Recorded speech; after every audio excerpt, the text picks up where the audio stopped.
लेकर के आने वाला भी परहेजगार बना, उसको परहेजगारी इख्तियार करनी पड़ी। उन्होंने निस्बतों को काफी नहीं समझा। वो हसनी हुसैनी सैयद थे, सारी निस्बतें उनके पास थी, फिर भी उन्होंने नमाजें पढ़ी। उन्होंने ईशा के वुजू से फजर की नमाजें पढ़ी। फजर की नमाज ईशा के वुजू से पढ़ते रहे 40 बरस तक, 15 बरस तक एक टांग पर खड़े होकर कुरान पढ़ते रहे।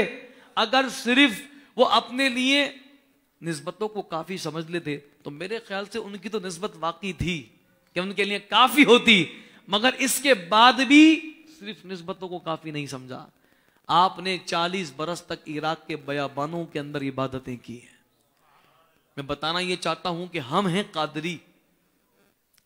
अब मामला यह है कि सिर्फ ये निस्बत हमें आता, जिसको हसनी हुसैनी निस्बत अताई थी, वो तो रातों को इबादतें कर रहा था। वो तो ज़ौक़ तिलावत उसका ऐसा था कि फरमाते हैं कि 15 बरस तक मैं एक टांग पर खड़े होकर कुरान पढ़ता रहा। सारी रात एक टांग पर खड़े होकर मैं कुरान पढ़ता था। मैंने एक प्रैक्टिकल करके देखा, बल्कि मैंने नहीं किया, करवाया किसी से। मैं किसी शख्स का एक काम रुक गया था, एक अमल उसको बताया। मैंने कहा ये फला फला सूरह यासीन है, इसको इस तरह से पढ़ना है, एक टांग पर खड़े होकर के। अब हम तो बता करके चले गए, लेकिन जब वो दूसरे दिन मुलाकात हुई उसकी, तो उसने कहा हुजूर बड़ा मुश्किल है सिर्फ सूरह यासीन पढ़ना।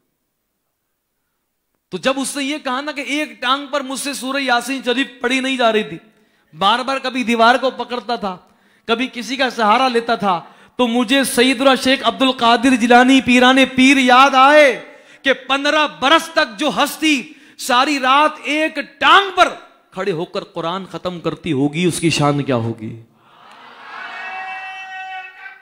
अल्लाह अकबर या रसूल